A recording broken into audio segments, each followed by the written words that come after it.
Hello students, welcome back to our YouTube channel Anjali brain boost. तो बच्चों, पिछली class में हमने प्रश्नावली 3.2 किया था, जिसमें हमारा जो पहला और दूसरा सवाल था उसको किया था हमने। ठीक है, पहले सवाल का हमने ये जो 6 सवाल हैं उसको किया था और दूसरा सवाल किया था। और इस वाली वीडियो में, इस वाली क्लास में हम अपना करने वाले हैं तीसरा सवाल। ठीक है, जो कि हमारा वर्ड प्रॉब्लम होता है। इन तीनों सवाल, ये जो सवाल है हमारा तीसरा, ये 6 पार्ट है ना, इसमें इन सबको हम करने वाले हैं प्रतिस्थापन विधि से। ठीक है, ये आप जानते हैं कि जो हमारी प्रश्नावली 3.2 है उसमें हम किस विधि का उपयोग कर रहे हैं, हम प्रतिस्थापन विधि का उपयोग कर रहे हैं। उसके पहले 3.1 में हमने ग्राफ विधि का प्रयोग किया था। उसके जो बाद की 3.3 प्रश्नावली है उसमें हम विलोपन विधि पढ़ने वाले हैं। ठीक है, तो चलिए हम अपनी क्लास शुरू करते हैं।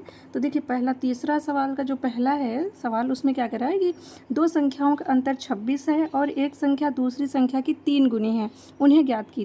ठीक है, ये वर्ड प्रॉब्लम हमारा। ठीक है, इनमें बच्चों को थोड़ी दिक्कत होती है, तो हम बहुत आसानी से, आराम से इसको हम हल करते हैं। तो क्या है सवाल हमारा कि दो संख्याओं का अंतर 26 है और एक संख्या दूसरी संख्या की 3 गुनी है, उन्हें ज्ञात कीजिए। हमसे इसमें क्या पूछा है, हमें संख्याओं को पूछा है कि वो संख्याएं कौन सी हैं। और हम जानते हैं मैथ में जो चीज़ें हमें पता नहीं होती हैं उन्हें हम क्या कर लेते हैं, मान लेते हैं। यही तो करते हैं ना, जो चीज़ें पता नहीं है बस मान लो। मैथ का तो सबसे अच्छा फंडा होता है कि चलो ठीक है, हमें जो चीज़ नहीं पता है, हमें इसमें संख्या नहीं पता है कि वो संख्याएं कौन है, तो हम मान लेंगे। देखिए, ये हमारा जो हम क्या कर रहे हैं, तीसरा सवाल कर रहे हैं, तीसरे का पहला पार्ट है। ठीक है, तो हम क्या मानेंगे इसमें कि माना चलिए, कह रहा है कि एक संख्या दूसरी संख्या की 3 गुनी है ना, तो ऐसे मान लेते हैं कि माना संख्याएं x और y हैं। ठीक है, माना संख्याएं x और y हैं। मतलब हम ऐसे भी मान सकते हैं कि माना पहली संख्या x और दूसरी संख्या y है। और ऐसे भी मान सकते हैं कि माना संख्याएं जो हैं हमारी वो x और y हैं। तो प्रश्नानुसार क्या कह रहा है कि दो संख्याओं का अंतर। ठीक है, हम लिख देंगे यहाँ पे प्रश्नानुसार। ठीक है, प्रश्नानुसार क्या है कि दो संख्याओं का अंतर, मतलब ये जो पहली संख्या है हमारी और दूसरी संख्या है, उनका अंतर कितना दे रखा है हमें, 26 दे रखा है। ठीक है, इस इक्वेशन को हम बना देंगे समीकरण 1। ठीक है, इसे समीकरण 1 बना देना है। फिर दूसरी कंडीशन क्या है इसमें, दूसरी कंडीशन है कि एक संख्या दूसरी संख्या की 3 गुनी है। कहने का मतलब जो हमारी ये पहली संख्या है, ठीक है, वो दूसरी संख्या की कितनी गुनी है, 3 गुनी है। ये समीकरण 2 हो जाएगा। ठीक है, ये समीकरण 1 और समीकरण 2 हो गया। अब x का मान तो हमें ऐसे ही मिल गया है। ठीक है, हमें कुछ भी करने की ज़रूरत नहीं है, x का मान मिल चुका है।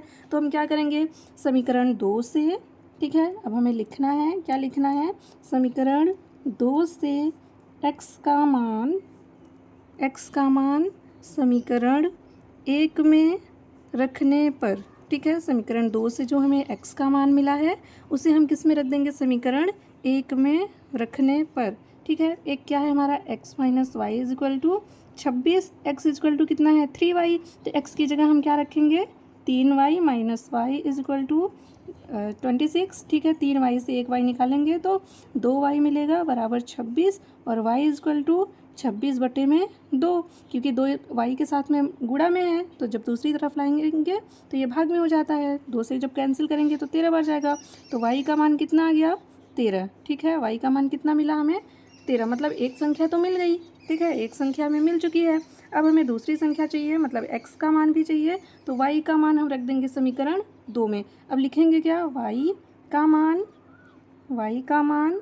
दिख रहा है आपको, एक मिनट, y का मान समीकरण 2 में रखने पर। ठीक है, y का मान समीकरण 2 में रखने पर, 2 क्या है हमारा, x बराबर 3y, और y का मान क्या मिला है हमें, y का मान मिला है y का मान क्या मिला है, x is equal to 3 into 13, तो x इज इक्वल टू 13 कितना हो गया 39, 13 39 ना, तो 13 कितना हो गया 39। तो x का मान मिल गया हमें 39 और y का मान 13, तो मिल गई हमें दोनों संख्याएं। ठीक है, तो ये हो गया हमारा सॉल्यूशन पूरा, ये जो पहला सवाल था। ठीक है, अब दूसरा सवाल क्या है, दूसरे सवाल को हम नेक्स्ट पेज पे करें। ठीक है, नेक्स्ट पेज पे करते हैं। तो बच्चा, दूसरा सवाल हमारा क्या है, कह रहा है कि दो संपूरक कोणों में बड़ा कोण छोटे कोण से 18 डिग्री अधिक है उन्हें ज्ञात कीजिए। ठीक है, दो संपूरक कोणों में, संपूरक कोण क्या होते हैं? तो सबसे पहले हम ये जान लेते हैं संपूरक कोण क्या होते हैं। हमें पता है ना कि ऐसे दो कोण जिनको जोड़ने पे 180 आता है वो एक दूसरे के संपूरक होते हैं, और ऐसे दो कोण जिनको जोड़ने पे 90 डिग्री हमें मिलता है वो एक दूसरे के कोटिपूरक या पूरक कोण होते हैं। यही होता है ना। तो समपूरक कोण मतलब ऐसे दो कोणों को हमें जोड़ना है जिनका सम कितना मिले 180। अब यहाँ भी हमसे क्या पूछा है? उन कोणों के बारे में पूछा है। तो हम क्या करेंगे? जो हमें नहीं पता है हम उसको मान लेंगे। क्या मानेंगे? कि माना, देखिए बड़ा कोण और छोटे कोण की बात हो रही है। ठीक है, तो यहाँ हम मान लेते हैं, क्या मानेंगे हम? माना बड़ा कोण x, ठीक है, तथा छोटा कोण को क्या मानेंगे? छोटा कोण y है। ठीक है, इस तरह से हमें मान लेना है। माना बड़ा कोण x तथा छोटा कोण क्या है? हमारा y है। अब प्रश्नानुसार, प्रश्न में कंडीशन क्या दिया है हमें? जो प्रश्न कहता है उस हिसाब से हमें करते जाना है। देखिए बच्चा, हमारी जो वर्ड प्रॉब्लम होती है, वर्ड प्रॉब्लम से बच्चे घबराते हैं, उन्हें समझ नहीं आता। तो वर्ड प्रॉब्लम बहुत ही आसान होता है। आपको जो सवाल कहता है ना, बस आप वैसे वैसे करते चले जाइए। ठीक है, आप अपने आंसर तक पहुंच जाएंगे। तो प्रश्नानुसार देखिए इसमें क्या है, कह रहा है कि दो संपूरक कोणों में बड़ा कोण छोटे कोण से 18 डिग्री अधिक है। ठीक है, तो पहले तो हम ये जानते हैं संपूरक कोण कब होगा? जब x प्लस वाई, इन दोनों कोणों का योग किसके इक्वल होगा? 180 डिग्री के। ठीक है, तो ये इसको हम बना देंगे इक्वेशन 1। ठीक है, अब दूसरी कंडीशन क्या कहती है? दूसरी कंडीशन कहती है कि जो बड़ा कोण है, ठीक है, बड़ा कोण क्या था हमारा? x था। जो बड़ा कोण है वो क्या है? छोटे कोण से 18 डिग्री अधिक है। देखिए अधिक कौन है? बड़ा वाला कोण। लेकिन हम इक्वल कर रहे हैं ना, इक्वल कर रहे हैं, तो इसका मतलब ये है कि छोटा कोण जो है वो 18 डिग्री से कम होगा ना। तो छोटे कोण में जब हम 18 जोड़ देंगे तो ये दोनों कोण इक्वल हो जाएंगे। होंगे कि नहीं होंगे? देखिए होंगे ना। देखिए लैंग्वेज हमें समझना है कि बड़ा कोण छोटे कोण से 18 डिग्री अधिक है। तो बड़ा वाला कोण जो है वो 18 डिग्री अधिक है, लेकिन हम जोड़ किस में रहे हैं? अधिक कर किसको रहे हैं? छोटे वाले कोण को। क्यों? क्योंकि हम ये बीच में क्या है? इक्वल का साइन है। जब हम इसमें 18 जोड़ेंगे तब ये दोनों जो है वो इक्वल हो जाएंगे। इसलिए जो है हमें ऐसा करना है। तो x की वैल्यू मिल गई, यहाँ पे x की वैल्यू मिल गई, इसको हम इक्वेशन 2 बना देते हैं। ठीक है, ये क्या बन गया हमारा? इक्वेशन 2। अब देखिए समीकरण 2 से x का मान हम किस में रख देंगे? समीकरण 1 में। तो क्या लिखेंगे? समीकरण 2 से x का मान समीकरण 1 में रखने पर। ठीक है, लैंग्वेज बहुत ही आसान है कि समीकरण 2 से जो x का मान है वो समीकरण 1 में रखना है हमें। यही तो होता है ना प्रतिस्थापन विधि। देखिए तो समीकरण 1 क्या है हमारा? x plus y is equal to 180। तो x की जगह हमें क्या रखना है? y plus 18 degree plus y is equal to 180। ठीक है, ये रखना है। और y ऐड होके कितना बन जाएगा? 2y is equal to 180 degree. और ये जो 18 डिग्री हमारे पास है दूसरी तरफ लाएंगे तो ये प्लस में है, इस तरफ आएगा तो माइनस का हो जाएगा। ठीक है, तो 2y इज इक्वल टू, अब देखिए सब्ट्रैक्ट करेंगे तो 10 से 8 गया 2, और यहाँ कितना बच गया? 7, 162। ठीक है, तो y इज इक्वल टू कितना हो जाएगा? 162 डिग्री बटे में 2। ठीक है, अब 2 से कैंसिल करेंगे तो 2 अट्ठे 16, 2 एकन्नम 2, तो y इज इक्वल टू कितना मिला? 81 डिग्री। ठीक है, y की वैल्यू हमें मिल चुकी है कितनी? 81 डिग्री। मतलब छोटा कोण मिल गया हमें 81 डिग्री। तो बड़ा कोण कितना हो जाएगा? देखिए अब y का मान हम रख देते हैं समीकरण 2 में। क्या लिखेंगे? y का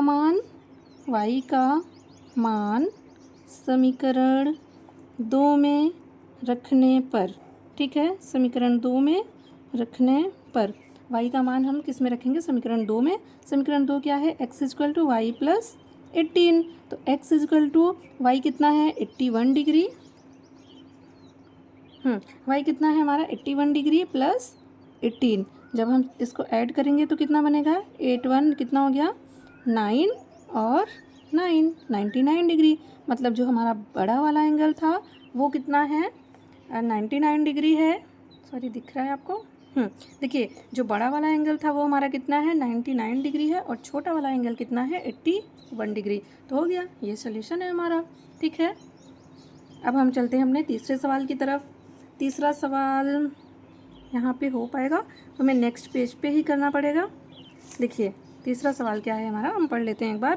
कह रहा है कि एक क्रिकेट टीम के कोच ने, ठीक है, एक क्रिकेट टीम के कोच ने 7 बल्ले तथा 6 गेंदें 3800 रुपये में खरीदी। बाद में उसने 3 बल्ले तथा 5 गेंदें 1750 में खरीदी। प्रत्येक बल्ले और प्रत्येक गेंद का मूल्य ज्ञात कीजिए। तो यहाँ भी हमें प्रत्येक बल्ले और प्रत्येक गेंद का मूल्य ज्ञात नहीं है, तो हम क्या मानेंगे? ठीक है, इन्हें भी हमें क्या करना है, मान लेना है बस। चलिए तो हम अपना तीसरा सवाल कर लेते हैं। यहाँ पे हो पाएगा क्या? एक मिनट में चेक कर लेती हूँ ना, हो जाएगा यहाँ पे इस तरफ पेज पे। तो फिर चलिए करके देखते हैं इतने स्पेस में होता है कि नहीं होता है। देखिए कौन सा सवाल है हमारा? तीसरा वाला। ठीक है, तीसरा वाला सवाल है। तो क्या मानना है हमें? हमें मानना है कि हमें क्या नहीं पता है, हमें एक बल्ले और एक गेंद का मूल्य नहीं पता है। ठीक है, तो हम क्या मानेंगे? माना एक बल्ले, दिख रहा है आपको?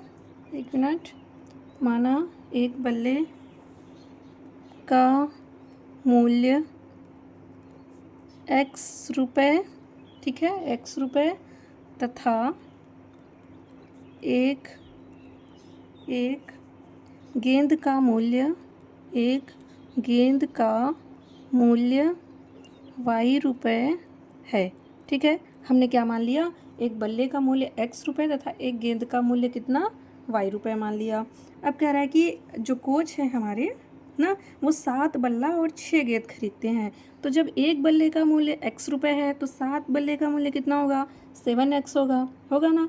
तो जब एक बल्ले का मूल्य x है, लिख देंगे हम यहाँ पे क्या? प्रश्नानुसार। ठीक है, प्रश्नानुसार क्या है?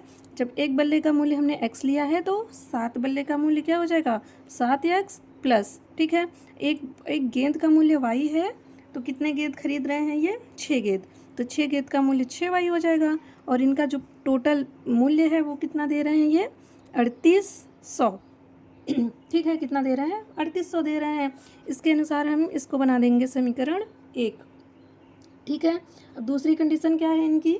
दूसरी कंडीशन है कि बाद में उन्होंने क्या किया? 3 बल्ले तथा 5 गेंदें खरीदी। तो एक बल्ले का मूल्य x, तो 3 बल्ले का मूल्य 3x, और क्या खरीदा? 5 गेंद।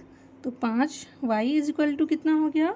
1750। ठीक है, ये हमारा हो गया समीकरण 2। अब हम चाहे तो समीकरण 1 से या 2 से किसी का भी मान निकाल के x या y का रख देंगे हम अगले दूसरे वाले समीकरण में। ठीक है, तो समीकरण 2 से ही निकाल लेते हैं। समीकरण 2 से क्या लिखेंगे? समीकरण 2 से देखिए समीकरण 2 क्या है हमारा? 3x plus 5y equal to 1750। ठीक है, तो 3x equal to 1750 minus 5y, तो x इक्वल टू कितना हो जाएगा? 1750 माइनस 5y बटे में 3। ये इसको हम समीकरण 3 बना देते हैं। ठीक है, ये हमारा क्या हो गया? समीकरण 3। अब x का मान समीकरण किस में रख दें? 1 में। तो x समीकरण 3 से लिखेंगे क्या हम? समीकरण 3 से x का मान समीकरण 1 में रखने पर, ठीक है, समीकरण 1 में रखने पर, तो अब 1 में रख देंगे। एक क्या है? 7x plus 6y is equal to 3800। ठीक है, तो 7x की जगह हमें क्या रखना है? 1750 माइनस 5y बटे में 3 plus 6y is equal to 3800। ये हो गया हमारा। अब इसी को क्या करना है? इसी को हल करना है। ठीक है, तो चलिए इसको हल करते हैं हम। 7 से मल्टीप्लाई करेंगे इसमें तो कितना होगा? देखिए 0, 7 पचे 35, कैरी कितना हो गया? 3, और 7 सत्ते 49, और 3 कितना हो गया? 52। ठीक है, हासिल 5, और 7 तिक्कनम 7 5 12। ठीक है, 12,250 माइनस 7 पचे 35y। ठीक है, अगर हमें चलिए एक बार ऐसे कर लेती हूँ मैं, बटे में 3 प्लस 6y इक्वल टू 3800। अब अगर 3 एलसीएम करेंगे, देखिए 3 एलसीएम करेंगे तो ये तो बनेगा हमारा 12,250 माइनस 35y प्लस 3 का मल्टीप्लाई 6 में हो जाएगा ना, 18y इज इक्वल टू कितना, 3800। इस पेज पे तो नहीं हो पाएगा ये, ठीक है, इस पेज पे नहीं होगा तो हम नेक्स्ट पेज पे कर लेते हैं इसे। तो अच्छा यही मिला था ना हमें, देखिए हमें क्या मिला था, 12,250 माइनस 35y प्लस 18y बटे में 3 इक्वल टू 3800। तो अब क्या करना है, हमें इसे 3 को भेज देना है यहाँ पे। तो ये क्या हो जाएगा, 12,250 माइनस 35y प्लस 18y, ठीक है। तो 35 हमारा बड़ा नंबर है, 18 छोटा है, तो ये माइनस में है, ये प्लस में है, तो संख्याएं घटेंगी। तो 15 से अब जब हम 8 निकालेंगे तो कितना बचेगा, 7 बचेगा, ठीक है। 15 से 8 गया 7, 2 से 1 गया 1, 17y is equal to 3800 into 3, ठीक है। इस तरह से हम कर लेंगे। तो माइनस का 17y इज इक्वल टू ये 0 0 3 8 24, 3 त्रिका 9 और 2 11, और ये जो 12,250 है इस तरफ ले आएंगे तो हमारा कितना हो जाएगा, माइनस में 12,250 हो जाएगा, ठीक है।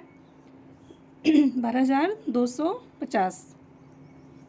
अब क्या करना है, ये प्लस का ये माइनस का माइनस होगा, 17y इज इक्वल टू 0 से 0 जाएगा 0 ही, ये 5, ठीक है, और ये 2 से नहीं जाएगा, 12 से 4 जाएगा तो 8 मिलेगा हमें बस, ठीक है, 850।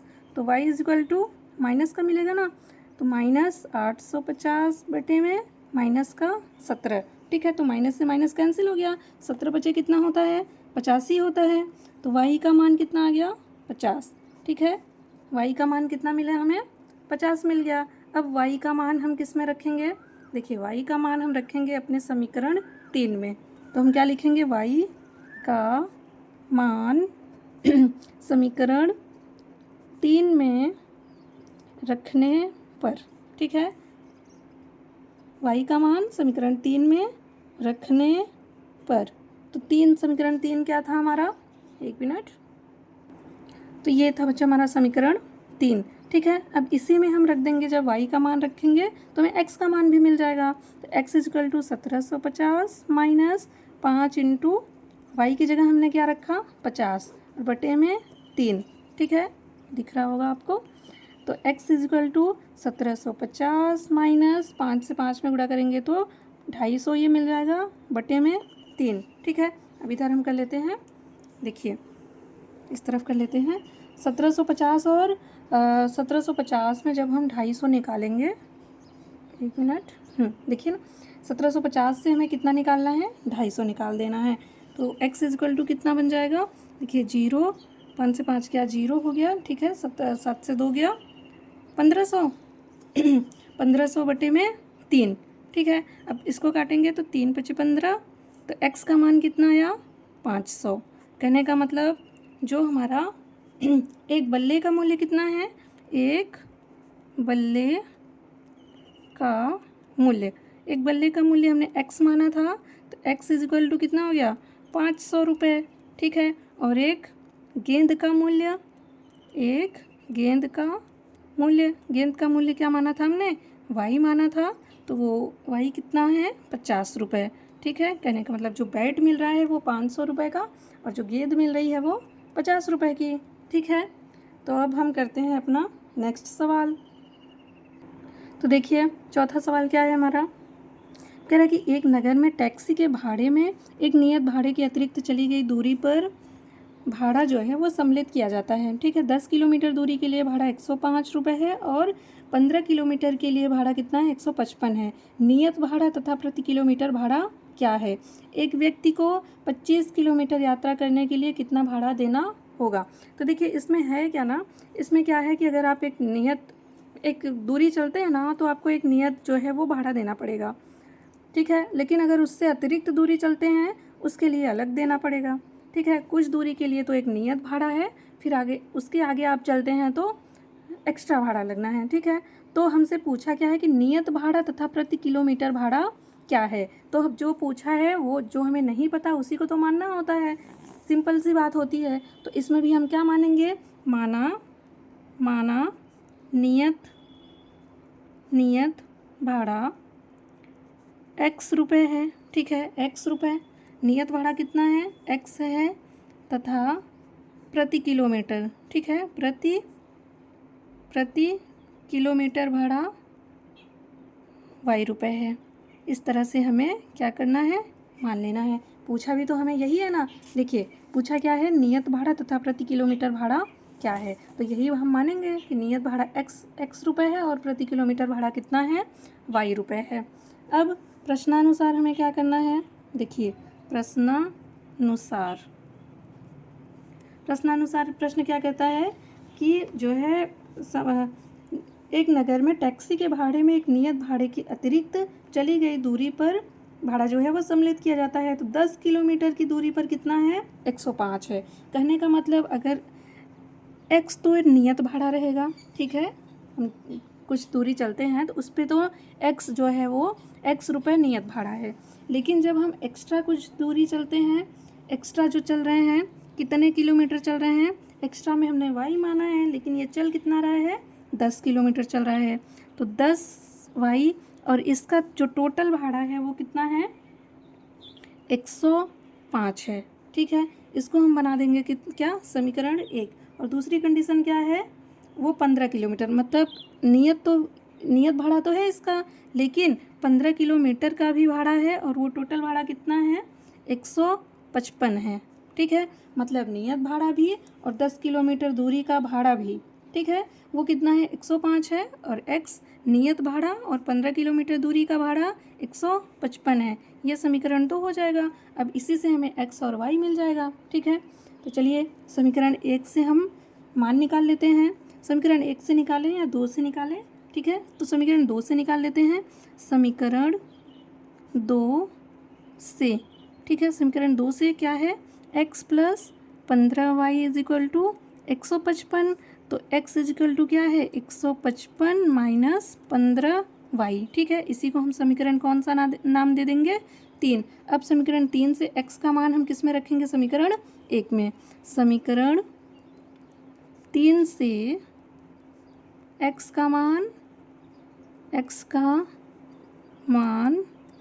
समीकरण 1 में रखने पर, ठीक है, 1 में रखने पर एक क्या है हमारा, x plus 10y is equal to 105, ठीक है। तो x की जगह हमें क्या रखना है, 155 minus 15y plus 10y is equal to 105, ठीक है। तो 155 है ये, और 15y से 10y जब हम घटाएंगे तो कितना मिलेगा, ये हो जाएगा माइनस में 5y इज इक्वल टू 105, ठीक है। तो minus 5y is equal to 105, और 155 जब हम दूसरी तरफ लाएंगे तो वो इधर आके माइनस का 155 हो जाएगा, ठीक है। तो minus 5y is equal to 155 से 105 जब हम निकालेंगे तो कितना मिलेगा हमें, ये 0 हो गया, और ठीक है 5, ठीक है, हो गया ना, 50 हो गया। ये किस में मिलेगा, माइनस में, ठीक है, माइनस में मिल गया।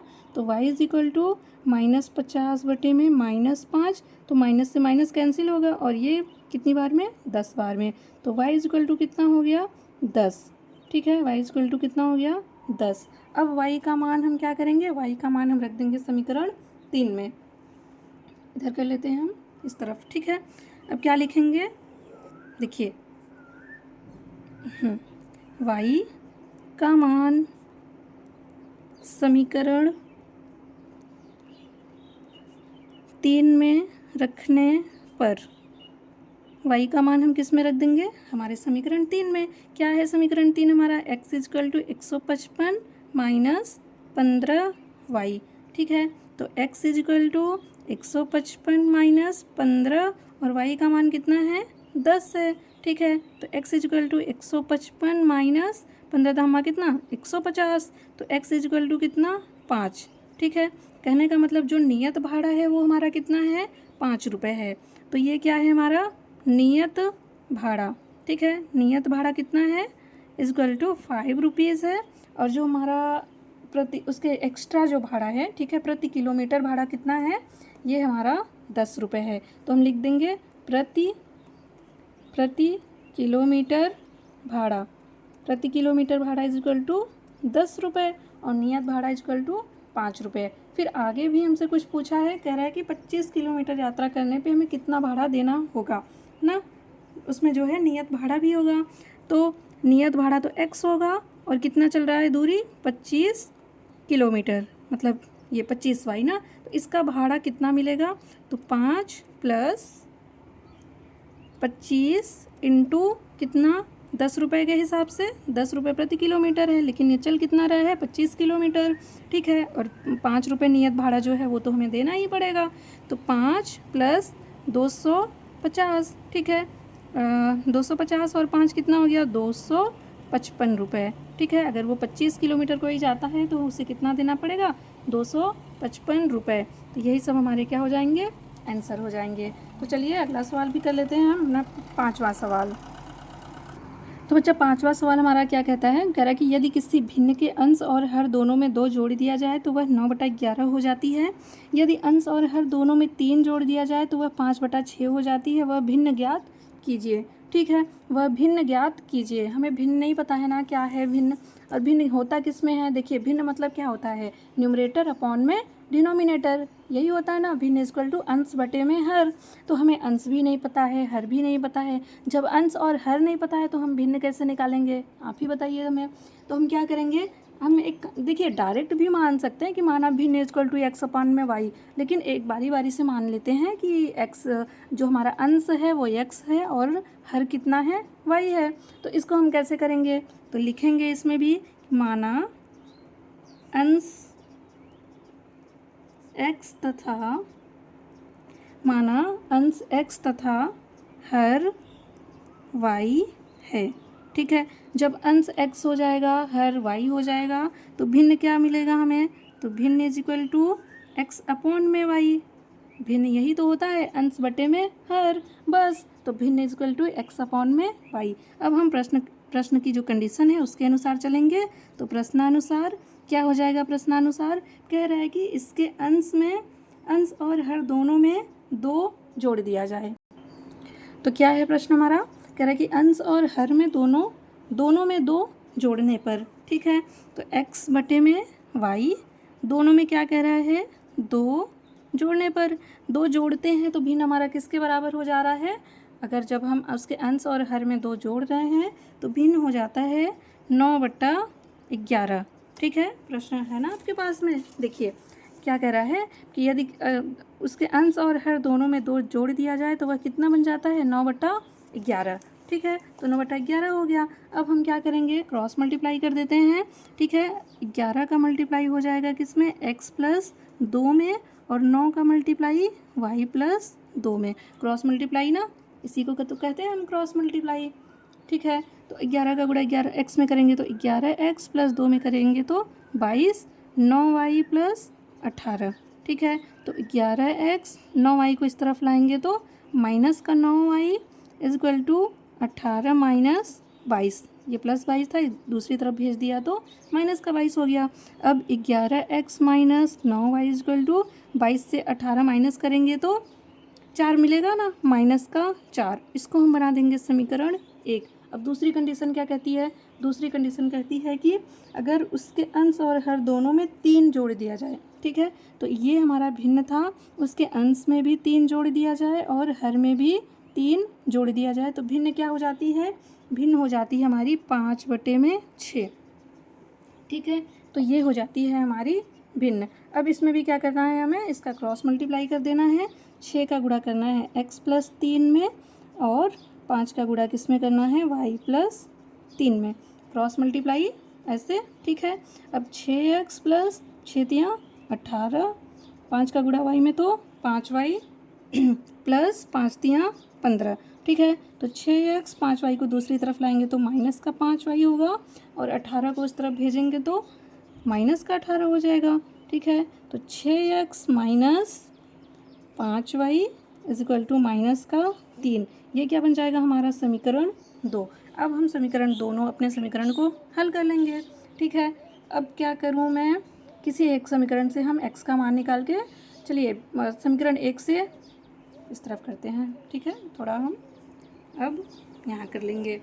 देखिए क्या करना है, समीकरण 1 से, ठीक है, समीकरण 1 से, सॉरी समीकरण 1 से, ठीक है। समीकरण 1 क्या है, 11x minus 9y is equal to -4, यही है ना समीकरण 1 हमारा। तो क्या करना है, 11x is equal to -4 plus 9y, तो x इज इक्वल टू कितना बन जाएगा, -4 प्लस 9y बटे में 11। इसको हम बना देंगे क्या, समीकरण 3। अब समीकरण 3 से x का मान रख देंगे समीकरण 2 में। क्या लिखना है हमें, समीकरण 3 से x का मान समीकरण 2 में रखने पर, ठीक है, समीकरण 2 में रखने पर, समीकरण 2 में रखने पर, तो 2 क्या है हमारा समीकरण, 6x minus 5y is equal to -3, ये समीकरण 2 है हमारा। x की जगह हमें क्या रखना है, देखिए ये 6 है ना, और x की जगह हमें क्या रखना है, -4 प्लस 9y बटे में 11 minus 5y is equal to -3। अब हम इसको हल कर लेते हैं, 6 चौके माइनस का 24 प्लस 9 छंग 54y बटे में 11 minus 5y is equal to -3, ठीक है। तो क्या करना है, अभी हम क्या करते हैं, इसमें 11 को कर लेंगे एलसीएम, ठीक है। तो -24 प्लस 54y और -11 पचे कितना हो जाएगा, 55y इज इक्वल टू -3, ठीक है। तो -24 54y और -55y, तो माइनस का y बचेगा ये, ठीक है, सब्ट्रैक्ट हो जाएगा ना 55 से 54, तो सिर्फ y बचेगा इज इक्वल टू -3 में जब 11 से मल्टीप्लाई करेंगे तो -33, तो -y is equal to -33 plus -24 इस तरफ आएगा तो प्लस हो जाएगा, तो प्लस का 24, ठीक है, प्लस का 24, तो -y इज इक्वल टू 33 से जब 24 माइनस करेंगे तो 13 से 4 हमें निकालना है, ठीक है। 13 से 4 निकालेंगे तो कितना बचेगा, 9, 13 से 4 निकालेंगे तो 9 बचेगा, सॉरी माइनस का बचेगा ना, तो माइनस से माइनस कैंसिल हो जाएगा, तो y इज इक्वल टू कितना हो गया, 9, y इज इक्वल टू 9। तो अब इस y का मान हमें किस में रखना है, समीकरण जो हमारा 3 है उसमें, ठीक है। तो फिर देखिए यहीं कर लेते हैं हम, थोड़ी सी स्पेस है, ठीक है। अब क्या करेंगे, y का मान समीकरण 3 में रखने पर, 3 में रखेंगे तो हमें x का मान मिल जाएगा, 3 में रखने पर, 3 क्या है हमारा, x is equal to -4 plus 9y upon में 11, तो x is equal to -4 plus 9 into 9 बटे में 11, तो x is equal to -4 plus 9 9 81 बटे में 11, तो x इज इक्वल टू 81 से जब 4 निकालेंगे तो 11 से 4 निकालेंगे तो कितना मिलेगा, 7 और ये 7, ठीक है, 77 बटे में 11, ठीक है। तो 11 सते 77, x इज इक्वल टू कितना मिला हमें, 7 मिला, तो y इज इक्वल टू 9 और x इज इक्वल टू 7, और हमसे भिन्न पूछा गया है, तो भिन्न क्या है हमारा, x बटे में y, तो x बटे में y है, तो क्या बन जाएगा, x कितना है, 7 बटे में 9, और यही हमारा क्या होगा, आंसर होगा, ठीक है, 7 बटे में 9। तो समझ में आया होगा आपको। तो चलिए हम अपना जो है आखिरी सवाल कर लेते हैं। तो ये है हमारी प्रश्नावली का लास्ट सवाल, ठीक है, जो अंतिम सवाल है वो, और जो ये वर्ड प्रॉब्लम है उसका भी अंतिम सवाल है। देखिए क्या कह रहा है कि 5 वर्ष बाद जैकब की आयु उसके पुत्र की आयु से 3 गुनी हो जाएगी। 5 वर्ष पूर्व जैकब की आयु उसके पुत्र की आयु की 7 गुनी थी, ठीक है। उनकी वर्तमान आयु क्या है, तो हमें इनकी वर्तमान आयु नहीं पता है, तो जो नहीं पता है उन्हीं को हमें मानना है, ठीक है। तो हम क्या करेंगे, कैसे मानेंगे, माना जैकब की वर्तमान आयु, ठीक है, जैकब की वर्तमान आयु x मान लेते हैं तथा, ठीक है, जैकब की वर्तमान आयु x तथा पुत्र की, ठीक है, वर्तमान आयु वर्तमान आयु y है। ठीक है, इस तरह से हम मान लेंगे कि जैकब की जो वर्तमान आयु है वो x है और उसका जो पुत्र है उसकी वर्तमान आयु y है। तो प्रश्नानुसार प्रश्न हमारा क्या कहता है? प्रश्न हमारा कहता है 5 वर्ष बाद। ठीक है, एक बात बताइए, 5 वर्ष बाद उनकी उम्र क्या होगी? अगर आज आपकी जो उम्र है वो मैं कहती हूँ कि 15 साल है। ठीक है, और 5 साल बाद आप कितने साल के हो जाएंगे? 20 साल के हो जाएंगे। ठीक है, तो क्या किया हमने, जितना वर्ष था उसको वर्तमान आयु में जोड़ा। ठीक है, तो जब भी हम बाद की बात करते हैं तो जो एज होती है हमारी, जो वर्ष होता है वो क्या होता है, एज में जुड़ जाता है। यही होता है ना कि जैसे अभी कोई बच्चा है, ठीक है, आप ही हैं, आपके छोटे भाई बहन हैं, या फिर आपकी बात करते हैं, आप अगर अभी 15 के हैं तो 5 वर्ष बाद कितने के हो जाएंगे? 20 के हो जाएंगे। ठीक है, तो जोड़ते ही तो हैं हम। तो 5 वर्ष बाद, ठीक है, 5 वर्ष बाद, तो 5 वर्ष बाद क्या होगा? जैकब की आयु कितनी हो जाएगी? जैकब की आयु, अभी तो वो y वर्ष का है। ठीक है, और 5 वर्ष बाद जैकब की आयु क्या होगी? y+5 हो जाएगी। ठीक है, y+5 वर्ष हो जाएगी। और उसके पुत्र की आयु क्या हो जाएगी? तो पुत्र की आयु कितनी हो जाएगी? अभी तो वो x का है ना, x का है, सॉरी, जैकब की आयु हमने क्या लिया था? x। ठीक है, तो x+5 होगा, और पुत्र की आयु क्या लिया है हमने? y लिया है, तो y+5 हो जाएगा। ठीक है, ये हो जाएगा। ये तो हो गया हमारा 5 वर्ष बाद। कंडीशन क्या है इनकी? 5 वर्ष बाद जैकब की आयु उसके पुत्र की आयु की 3 गुनी हो जाएगी। ठीक है, तो जो जैकब की आयु है और ये पुत्र की आयु है, ठीक है, 3 गुनी हो जाएगी 5 वर्ष बाद जैकब की आयु। लेकिन हमें बीच में क्या करना है? इक्वल दिखाना है। इस वजह से हम इतनी गुनी, 3 गुनी हम किसको करेंगे? पुत्र की आयु को। ठीक है, ये कॉन्सेप्ट आपको समझ में आया? देखिए, हम इक्वल करते हैं ना, इसलिए जब पिता की उम्र 3 गुनी होगी, ठीक है, 5 वर्ष बाद, लेकिन हम 3 गुनी करेंगे किसको? पुत्र की आयु को। क्यों? क्योंकि हमें इनको इक्वल दिखाना होता है। तो अब हम इसी को हल करेंगे, हल करके हम इक्वेशन अपना बना लेंगे। तो x+5 = 3y + 3 × 15 हो गया। तो x 3y को इधर लाएंगे तो -3y, और 15 + 5 दूसरी तरफ आएगा तो -5 हो जाएगा। तो x - 3y = 10। ये समीकरण 1 बन गया। अब दूसरी कंडीशन क्या कहती है? देखिए, दूसरी कंडीशन कहती है इनकी कि 5 वर्ष पूर्व। ठीक है, 5 वर्ष पूर्व कहने का मतलब, अगर आज आप 15 वर्ष के हैं तो 5 वर्ष पहले, ठीक है, पूर्व मतलब पहले कितने वर्ष के रहे होंगे? जाहिर सी बात है आप 10 वर्ष के रहे होंगे। ठीक है, तो पूर्व जब भी बोलता है तो हम वर्ष को क्या करते हैं? वर्ष को माइनस कर देते हैं। ठीक है, तो फिर अब क्या है? 5 वर्ष पूर्व, 5 वर्ष पूर्व। ठीक है, रटने वाली कोई भी बात नहीं है। जब बाद होता है तो हम जोड़ते हैं, ठीक है, वर्ष को, और जब पूर्व होता है, पहले की बात होता है, तो घटाते ही तो हैं। ठीक है, तो 5 वर्ष पूर्व, तो 5 वर्ष पूर्व जैकब की आयु कितनी होगी? जैकब की आयु होगी हमारी, जैकब की आयु x है अभी, तो x - 5 वर्ष रही होगी। ठीक है, 5 वर्ष पूर्व उसकी कितनी रही होगी? अगर वो आज x वर्ष का है तो 5 वर्ष पूर्व x - 5 वर्ष का रहा होगा। और पुत्र कितने का रहा होगा? पुत्र की आयु y थी, तो y में हम 5 वर्ष कम कर देंगे। ठीक है, अब देखिए, ये आयु है हमारी जैकब की और ये आयु है पुत्र की। ठीक है, इक्वल हमें करना है। 5 वर्ष पूर्व कितना गुना था ये जैकब? 7 गुना था। तो 7 हम किस में करेंगे? पुत्र की आयु में करेंगे। ठीक है, 7 गुना हम पुत्र की आयु को करेंगे। अब इसे भी हल कर लेते हैं। x - 5 = 7y - 7 × 35। तो x - 7y - 35 और +5। ठीक है, तो x - 7y और ये -35 कितना हो जाएगा? -30। ये बन गया इक्वेशन 2।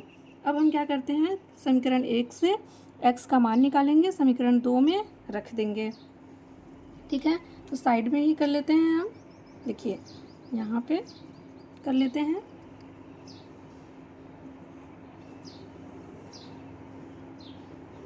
चलिए करते हैं हम यहाँ पे क्या लिखना है हमें, समीकरण 1 से, समीकरण दिख नहीं रहा है, समीकरण 1 से, ठीक है। एक क्या है समीकरण हमारा, x minus 3y is equal to 10, ठीक है। इससे हम x का मान निकालेंगे, x is equal to 10 plus 3y, समीकरण 3 नाम दे देते हैं हम इसे।